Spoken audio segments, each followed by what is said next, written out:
여러분, 오늘 이 자리에 함께 해주셔서 진심으로 감사합니다. 잠시 귀를 기울여 주십시오.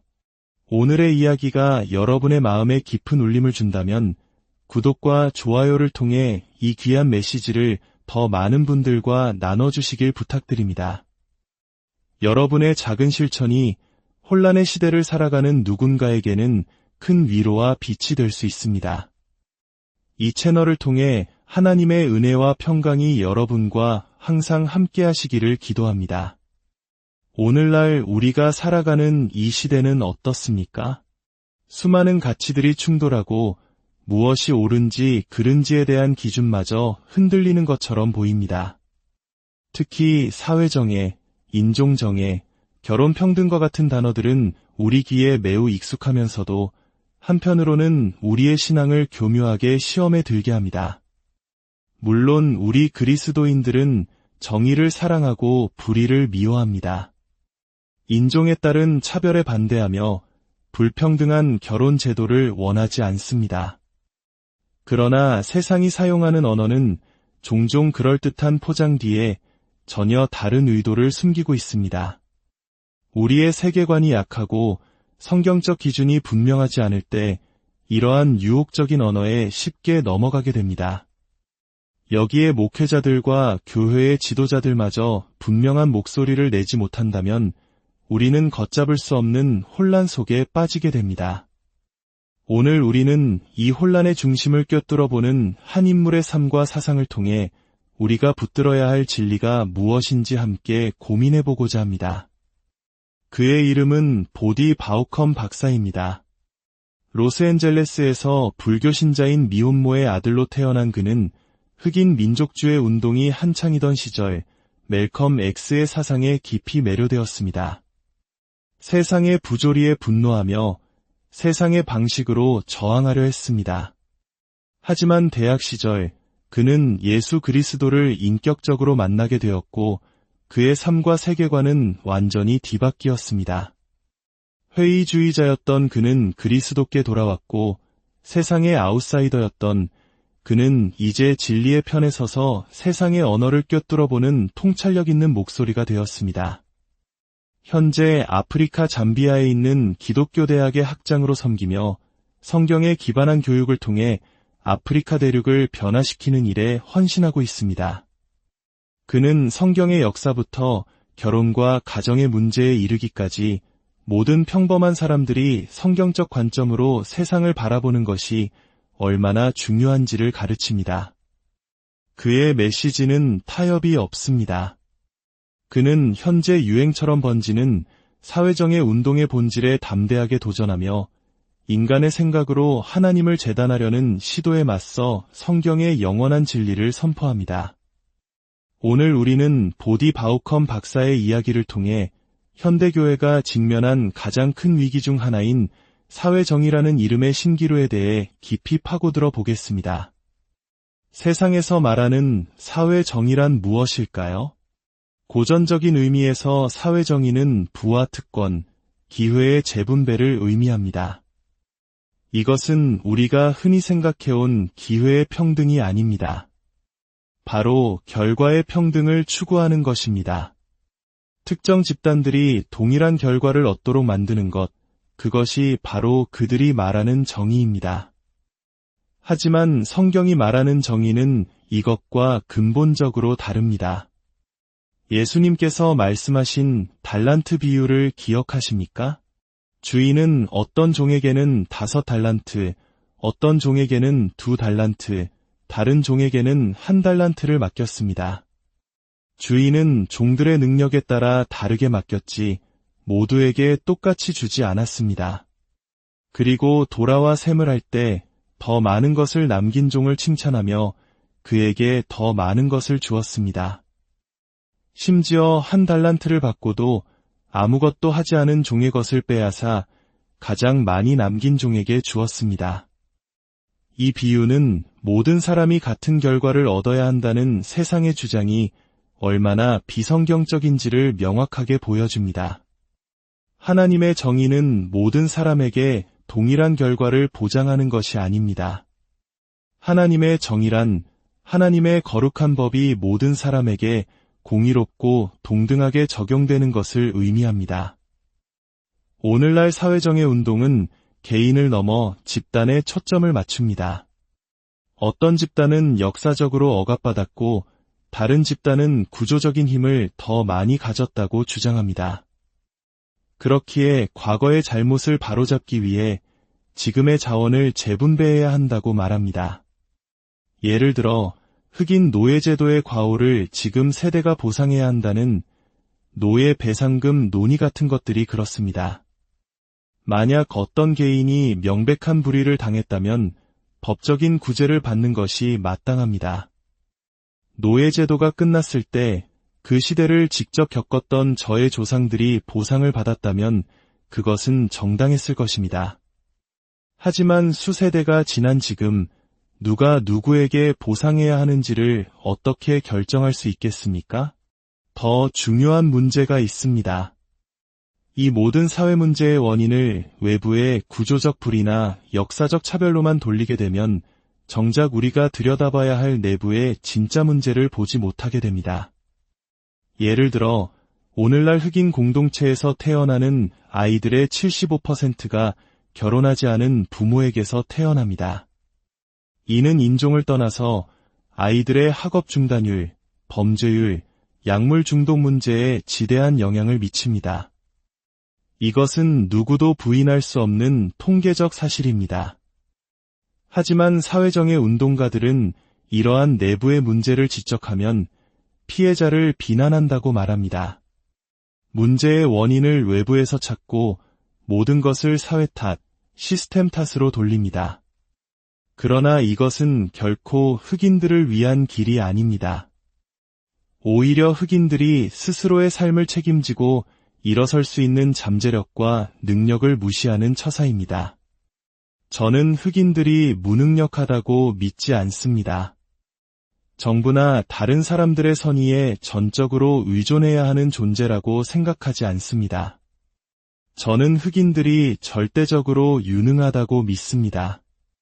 저를 키우신 분은 10대의 미혼모였지만 그분은 당신이 갖지 못했던 기회를 제게 주기 위해 할 수 있는 모든 것을 다 하신 위대한 분이셨습니다. 문제의 원인을 정확히 진단하지 않으면 우리는 엉뚱한 곳에서 해결책을 찾다가 결국 아무것도 해결하지 못할 것입니다. 보디 바우컴 박사가 어떻게 이런 확고한 가치관을 갖게 되었을까요? 그의 삶의 여정은 결코 순탄치 않았습니다. 로스앤젤레스의 빈민가에서 자라며 그는 세상의 분노를 온몸으로 흡수했습니다. 하지만 하나님을 만난 후 그의 세계관은 성경의 진리 위에서 서서히 재정립되기 시작했습니다. 그 과정에서 중요한 경험이 있었습니다. 어린 시절 그가 라에서 말썽을 피우기 시작하자 그의 어머니는 그를 사우스캐롤라이나에 사는 외삼촌에게 보냈습니다. 그의 외삼촌은 해병대에서 22년간 복무하고 베트남전에도 2번이나 참전한 그야말로 진짜 남자였습니다. 그는 조카에게 사냥과 낚시를 가르쳤고 무엇보다 스스로의 삶에 책임을 지는 법을 몸소 보여주었습니다. 아버지 없이 자란 소년에게 외삼촌의 존재는 인생을 바꾸는 경험이었습니다.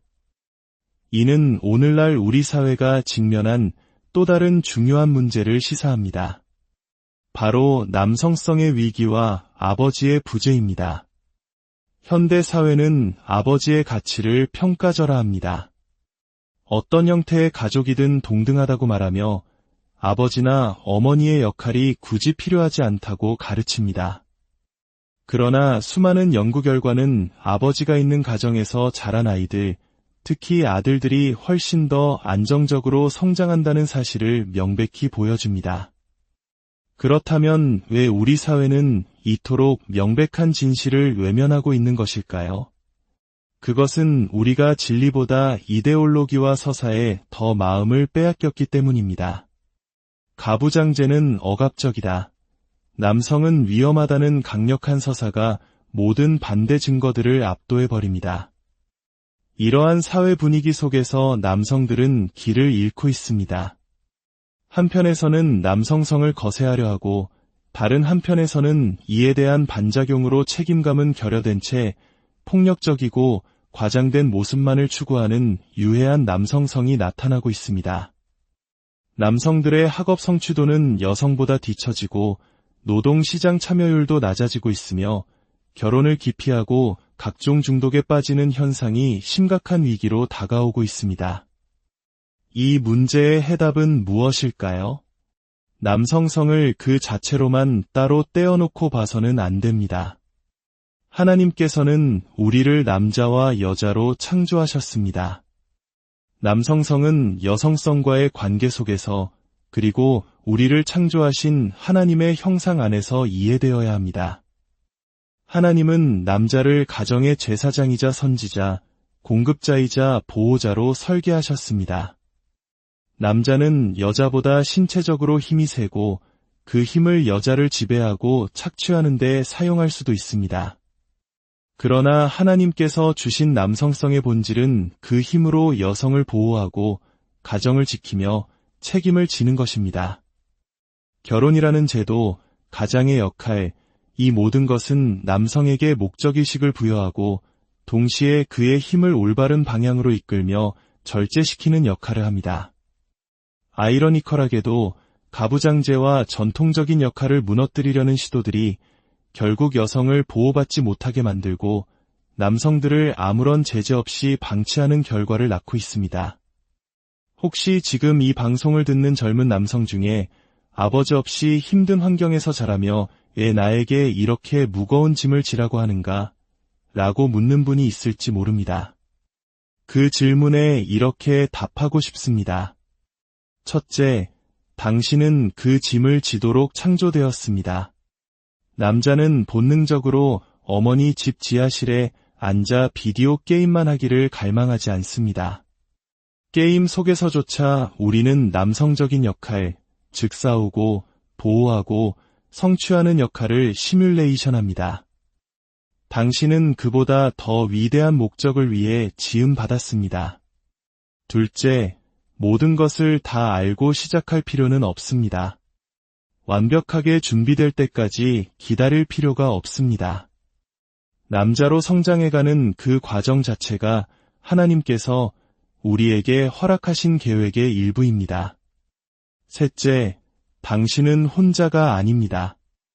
성경은 철이 철을 날카롭게 하는 것 같이 사람이 그의 친구의 얼굴을 빛나게 하느니라고 말씀합니다. 우리에겐 서로가 필요합니다. 우리를 이끌어줄 멘토가 필요하고 잘못된 길로 갈 때 우리를 바로잡아줄 형제들이 필요합니다. 그리고 무엇보다 우리를 지으신 하나님께로 돌아가야 합니다. 우리의 망가진 남성성을 회복시키시고 진정한 남성성의 본보기가 되시는 예수 그리스도를 바라보아야 합니다. 이 모든 진리의 메시지 앞에서 페미니스트 운동은 이것이 낡고 차별적인 가부장제라고 비판합니다. 남성에게 이런 역할을 부여하는 것이 여성의 주체성을 빼앗는 것이라고 주장합니다. 하지만 진정한 남성성은 여성이 자신의 잠재력을 마음껏 펼칠 수 있도록 보호하는 울타리입니다. 남성성이 제자리를 찾지 못하고 방치될 때 여성들은 번성하는 것이 아니라 오히려 희생양이 됩니다. 지금 우리가 목격하고 있는 수많은 비극들이 바로 그 증거입니다. 오늘날 많은 종교 지도자들이 이러한 문제 앞에서 침묵하거나 세상의 목소리에 타협하고 있습니다. 그들은 비난받는 것을 두려워하고 사람들에게 인기 얻기를 더 좋아합니다. 양떼의 일부가 울타리 밖으로 벗어나는 것을 걱정한 나머지 길 잃은 양들을 다시 데려오기 위해 울타리 자체를 무한정 넓혀버리는 목자와 같습니다. 결국 울타리는 의미를 잃고 양떼는 기준 없이 흩어지게 됩니다. 교회는 사람들을 끌어모으기 위해 진리의 기준을 낮추고 타협했습니다. 그 결과 교회는 성장하는 것처럼 보였지만 그 안에는 진정한 신앙의 본질이 사라져 버렸습니다. 그러나 저는 희망을 봅니다. 바알에게 무릎 꿇지 않은 수많은 신실한 하나님의 사람들이 여전히 곳곳에 있습니다. 그리고 많은 사람들이 바로 그런 타협하지 않는 진리의 목소리를 애타게 찾고 있습니다. 모래 위에 세운 집은 결국 무너지게 되어 있습니다. 거짓된 사상과 유행은 오래가지 못합니다. 우리는 지금 영적 전쟁의 한복판에 서 있습니다. 세상은 하나님의 존재를 부정하고 성경은 어리석은 자들이 쓴 오래된 이야기라고 조롱합니다. 그러나 그들의 주장 역시 증명되지 않은 전제와 믿음에 기반하고 있을 뿐입니다. 그들의 전제가 이끈 세상은 혼란과 파괴, 고통으로 가득합니다. 그러나 우리의 믿음의 전제는 위대한 서구 문명을 낳았고 수많은 영혼에게 생명과 희망을 주었습니다. 우리의 믿음은 맹목적인 믿음이 아닙니다. 성경은 역사적 사실에 기반한 신뢰할 만한 문서이며 수많은 목격자들의 증언 위에 서 있습니다. 구체적인 예언의 성취와 초자연적인 사건들을 기록하고 있으며 인간의 글이 아닌 하나님의 말씀이라고 스스로 증언합니다. 사랑하는 여러분, 혼란스러운 시대일수록 우리는 더욱 본질로 돌아가야 합니다. 변하는 세상의 가치가 아니라 영원히 변치 않는 하나님의 말씀 위에 우리의 삶을 세워야 합니다. 진정한 정의는 무엇이며 참된 남성성은 무엇이고 건강한 가정은 어떻게 세워지는가에 대한 해답은 오직 성경 안에 있습니다. 오늘 이 시간을 통해 여러분의 삶에 하나님의 지혜가 가득하고 흔들리지 않는 믿음의 반석 위에 굳건히 서시기를 소망합니다. 여러분과 여러분의 가정 위에 하나님의 크신 축복이 함께 하시기를